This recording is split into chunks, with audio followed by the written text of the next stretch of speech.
Mesdames et messieurs, bonsoir, soyez les bienvenus. 242 000 candidats répartis dans 756 centres de composition sur tout le territoire national affrontent les épreuves de l'examen du certificat d'études primaires CEP, session de juin 2021. Vous aurez le compte rendu de la cérémonie de lancement dans la commune d'Abomey-Calavi dans cette édition.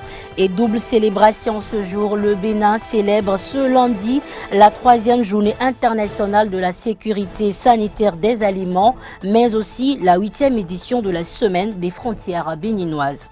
Au Mali, 2 semaines jour pour jour après son second coup d'État, en 9 mois, le colonel Assimi Goïta, officiellement investi ce lundi 7 juin 2021 au Centre international de conférence de Bamako, CICB. Voilà pour le sommet, les détails dans un instant.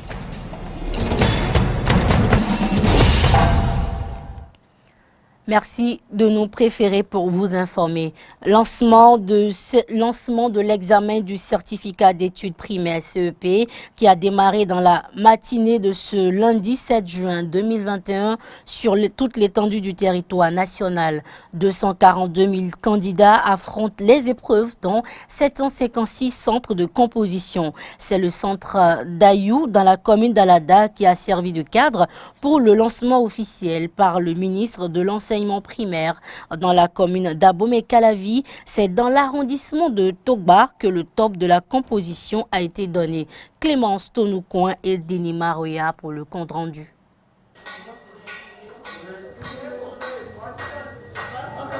C'est le son de cloche qui a donné le top de la composition de l'examen du certificat d'études primaires CEP, session de juin 2021 au centre de Toba dans la commune d'Abomey-Calavi. 360 candidats composent dans ce centre sur les 364 inscrits. L'équipe de la mairie de Calavi, conduite par la première adjointe au maire, dès son arrivée, a sillonné les salles de composition pour s'assurer que les dispositions sont prises pour permettre aux candidats de composer dans des meilleures conditions et surtout pour leur doper le moral. L'équipe à son arrivée a parcouru tous les centres, toutes les salles de composition. Et nous avons vu que les enfants sont gais parce que le premier facteur qui perturbe le candidat, c'est le climat. Il n'y a pas eu la pluie, le jour est ensoleillé, donc ça leur donne plus de vigueur. Nous leur avons prodigué de sages conseils comme quoi de ne pas être crispé. Ce n'est qu'une évaluation. Une évaluation est la dernière formule, la plus simple qu'on impose à l'apprenant pour voir au moins s'il a tenu tout le long de l'année. Mais je pense qu'ils sont tous au point. Composé de 5 arrondissements, Abomey-Calavi 1 comporte 31 centres de composition. Gaston Tolo, chef de la région pédagogique 11, donne plus de précisions sur les statistiques de la zone. Calavi 1 est composé de 5 arrondissements, à savoir Toba, Abomey-Calavi Centre, Akassato, Ouedo et Prévier. Abomey-Calavi 1 compte 31 centres de composition, avec un effectif de 15 788 candidats, donc répartis dans ces 31 centres. Et pour le nombre de surveillants, nous avons 1060. La délégation de la mairie a ensuite mis le cap sur l'école primaire publique Tokan pour s'assurer que tout se passe également bien. Célébration de la 8e édition de la Semaine des frontières béninoises à partir de ce lundi 7 au 15 juin 2021. Une célébration qui entre dans le cadre de la Journée africaine des frontières. À cette occasion, le ministre de l'Intérieur et de la Sécurité publique, Alassane Seydou, a délivré vendredi dernier un message. Voici un extrait de son contenu au micro de Carnot François Ngbéléranto et Romaric Devouchi. Béninoises, Béninois, chers compatriotes, le 7 juin de chaque année, la communauté internationale célèbre la Journée africaine des frontières. Instituée depuis 2010, par la Commission de l'Union africaine dans le cadre de la mise en œuvre de son programme Frontières. Cette journée permet de sensibiliser la population sur les enjeux politiques, économiques, humains et sécuritaires. Il s'agit d'éliminer les sources de tension aux frontières des États et de faire de ces zones frontalières des espaces de paix, de sécurité et d'intégration pour un développement économique, social et culturel harmonieux. À cette occasion, notre pays célèbre la 8e édition de la Semaine des frontières béninoises et invite tous les acteurs publics et privés à réfléchir sur le thème « Gestion intégrée des espaces frontaliers, outil privilégié pour la promotion de la cohésion régionale ». Chers compatriotes, ce thème a été retenu dans le but d'améliorer les conditions sociales et économiques et la résilience des régions défavorisées de notre pays et de renforcer le dialogue régional.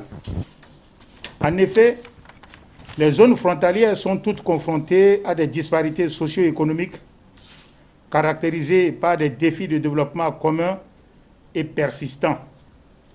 L'absence d'une forte présence étatique et d'investissement public et les désavantages géographiques en termes de conditions naturelles alimentent parfois des griefs parmi les communautés locales.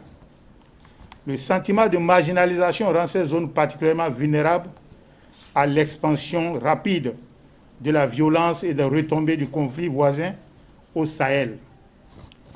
D'autres chocs externes, comme les changements climatiques et la pandémie du Covid-19, exacerbent également la vulnérabilité des communautés. Sur la base de ces constats, le gouvernement de son Excellence, le président Patrice Talon, depuis son avènement, apporte tout son soutien à la gestion intégrée des espaces frontaliers. Cet engagement justifie les profondes réformes en cours pour redynamiser la gestion des frontières dans notre pays. C'est pourquoi mon département s'emploiera à investir dans les zones frontalières pour stimuler les activités économiques et améliorer la connectivité, à renforcer les capacités des acteurs locaux et nationaux pour promouvoir des communautés inclusives et résilientes, à mettre en place des plateformes de coordination régionale et de dialogue. L'édition de la Semaine des frontières béninoises sera marquée cette année par des dons de médicaments aux populations vulnérables, des espaces frontaliers pour une bonne résilience, la mise en service des logements pour enseignants et de modules de salles de classe, les ateliers de formation et de sensibilisation des acteurs frontaliers et autres. Chers compatriotes, je saisis l'occasion de cette journée africaine des frontières pour témoigner la gratitude du gouvernement à tous les acteurs étatiques et non étatiques, à toutes les autorités locales et traditionnelles, et les exhorter à œuvrer en synergie aux côtés de l'Agence béninoise de gestion intégrée des espaces frontaliers, ABGF, dans la mise en place d'une gouvernance frontalière locale exemplaire au service du développement local, gage de la réussite de la cohésion régionale. Autre célébration dans ce journal, à l'instar de la communauté internationale, le Bénin célèbre aussi ce jour, lundi 7 juin 2021, la 3e journée internationale de la sécurité sanitaire des aliments, JISA 2021. Le ministère de l'Agriculture, de l'Élevage et de la Pêche a délivré un message au peuple béninois à cette occasion. Suivez un extrait de son message lu par la secrétaire du ministère, Madame Françoise Assogba Komlan. Depuis le 20 décembre 2018, l'Assemblée générale de l'ONU a adopté la résolution 73-250 proclamant le 7 juin Journée internationale de la sécurité sanitaire des aliments, prenant ainsi en considération le lourd fardeau mondial des maladies d'origine alimentaire qui touchent les individus de tous âges, mais surtout les enfants de moins de 5 ans et les personnes vivant dans les régions à faible revenu. La Journée internationale de la sécurité sanitaire des aliments a été instauré pour renforcer la sensibilisation à tous les niveaux, promouvoir et faciliter les actions en faveur de la sécurité sanitaire des aliments sur la base des principes scientifiques, conformément aux mesures de l'Organisation mondiale du commerce. Pour l'année 2021, le thème retenu par l'Organisation des Nations Unies pour l'alimentation et l'agriculture, FAO, et l'Organisation mondiale de la santé, OMS, est « Des aliments sains pour un avenir sain ». À travers ce thème, il est important de comprendre que la consommation et la production d'aliments sûrs ont des effets bénéfiques immédiats et à long terme sur les personnes, l'économie et la planète. En d'autres termes, une nourriture sûre contribue à une vie saine, une économie saine, une planète saine et un avenir sain. Selon la FAO et l'OMS, on estime que 600 millions de personnes, soit près d'une personne sur 10 dans le monde, tombent malades chaque année après avoir consommé des aliments contaminés et 420 000 en meurent. Les aliments insalubres représentent un manque à gagner d'environ 110 milliards de dollars par an pour les pays à revenus faibles et intermédiaires du fait des pertes de productivité et des dépenses de santé qui en découlent. Les maladies d'origine alimentaire entravent le développement socio-économique en sollicitant lourdement les systèmes de soins de santé et en portant préjudice aux économies nationales, au tourisme et au commerce.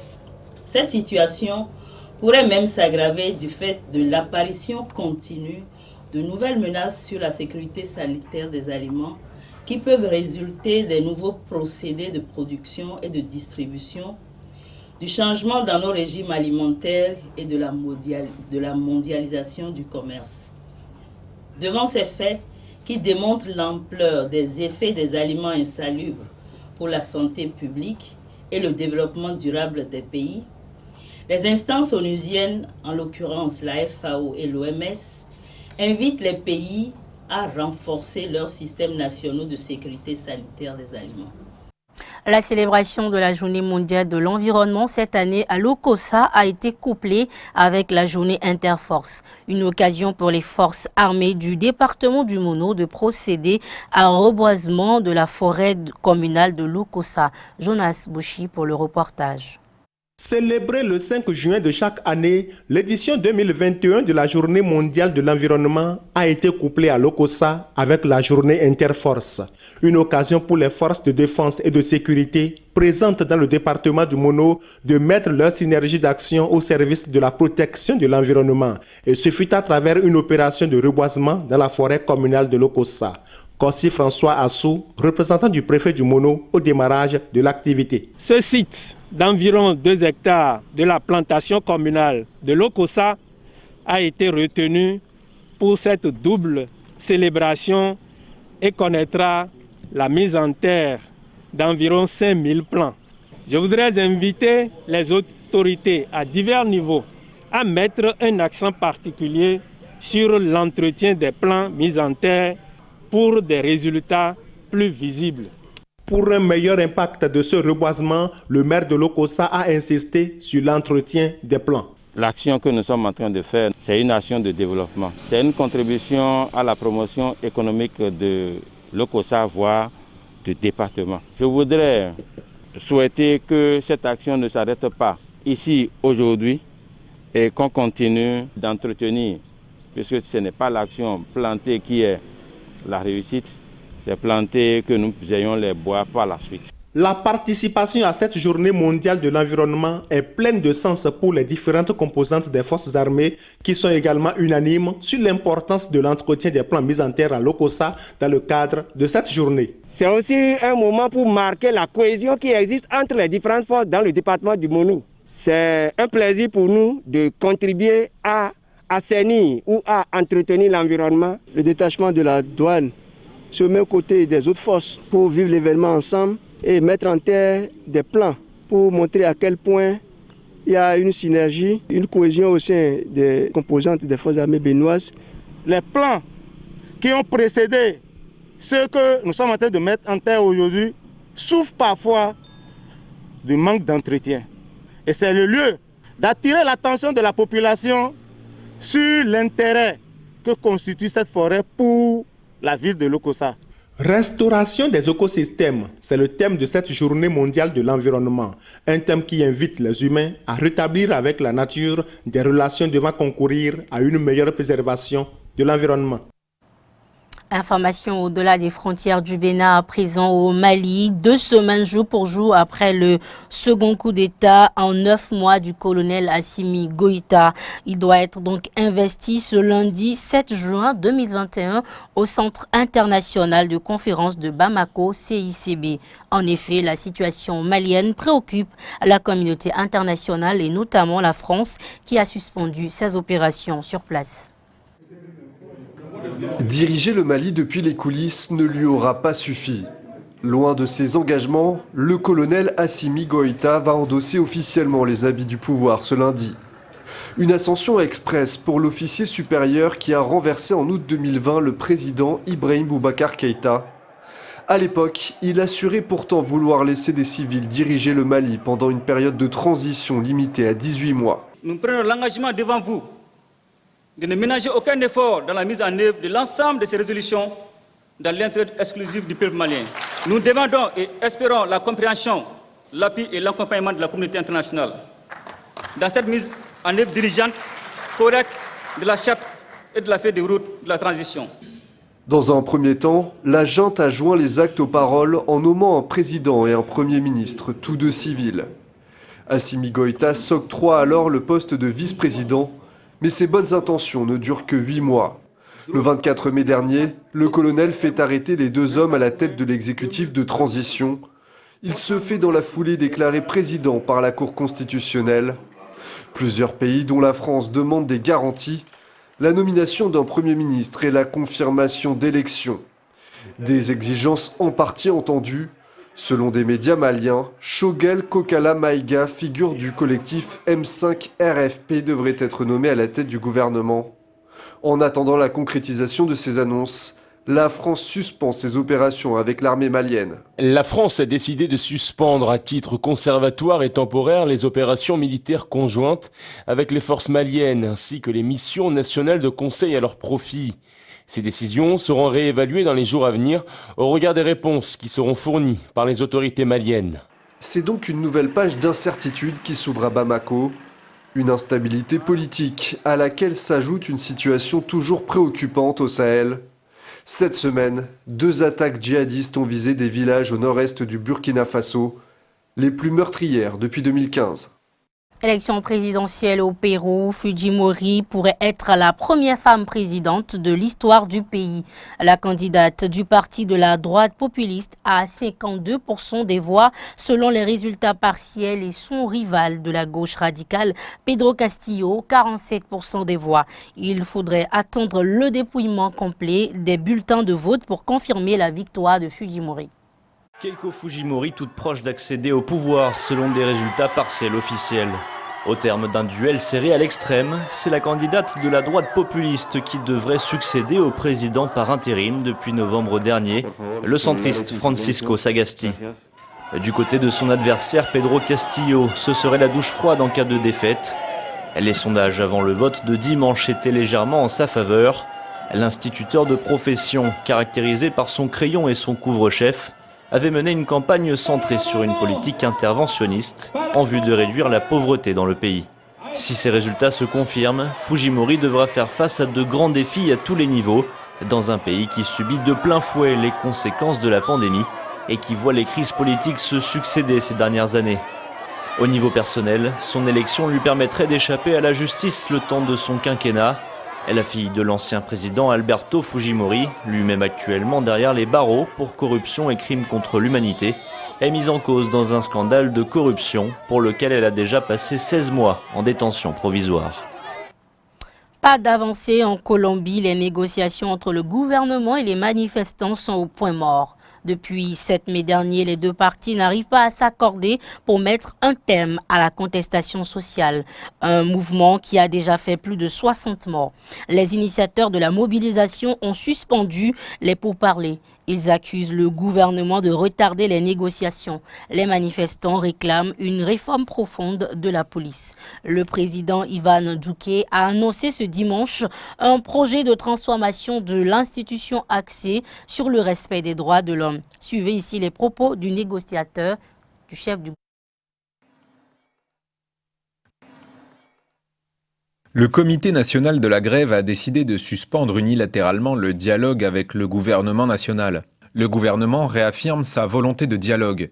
Nous attachons de l'importance au travail qui a été réalisé. Nous réitérons qu'à tout moment, le gouvernement national voit dans le fait d'assurer des garanties de protestation pacifique une grande responsabilité. C'est ainsi que nous avons agi et nous continuerons de le faire. Un autre exemple de ceci sont les annonces et les décisions prises par le président Ivan Duque pour la transformation globale de la police colombienne, le renforcement de la politique des droits de l'homme et l'élévation des standards au service des citoyens. Le Comité national de la grève a décidé de suspendre unilatéralement le dialogue avec le gouvernement. Le Premier ministre israélien, plus que jamais en passe de perdre le pouvoir. N'ayant pas pu former un gouvernement depuis plus d'un an, l'alliance du parti du centre et de la droite risque de lui coûter cher. Retour sur les derniers événements. Partira pas. Après 15 ans au pouvoir, Benyamin Netanyahou est sur la corde raide.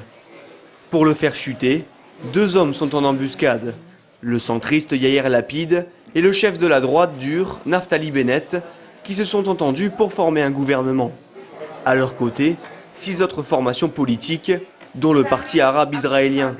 Alors qu'il fait tout pour s'accrocher au pouvoir, Netanyahou se voit accusé d'incitation à la violence pour déstabiliser l'opposition. Des accusations dont il se défend.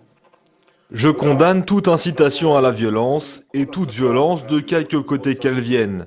La liberté d'expression n'a rien à voir avec l'incitation à la violence. On ne peut pas dire que quand la critique vient de droite, c'est de l'incitation à la violence, et que quand elle vient de gauche, c'est une utilisation justifiée de la liberté d'expression. On essaie ainsi de présenter la droite comme quelque chose de violent et de dangereux pour la démocratie. Des invectives par médias interposés qui inquiètent jusqu'aux services de sécurité. Ce samedi, le chef du renseignement intérieur israélien a mis en garde contre la surenchère des discours incitant à la haine, tout en appelant les différents partis à mettre un terme à l'escalade. Naftali Bennett a également pris la parole, demandant à Netanyahou de cesser sa campagne violente contre les candidats de droite. Nous savons que Netanyahou met la pression pour retarder ce vote afin de tenter de trouver des déserteurs. Mais vous devez agir pour le bien de l'État d'Israël, pas pour celui de M. Netanyahou. Ces commentaires viennent après la pression mise par Benyamin Netanyahou sur des députés pour les convaincre d'abandonner leur projet de nouveau gouvernement. Les Israéliens, eux, devraient être fixés dès mercredi prochain, ou le lundi 14 juin, avec le vote de confiance du Parlement. Dernière étape avant la nomination d'un nouveau gouvernement.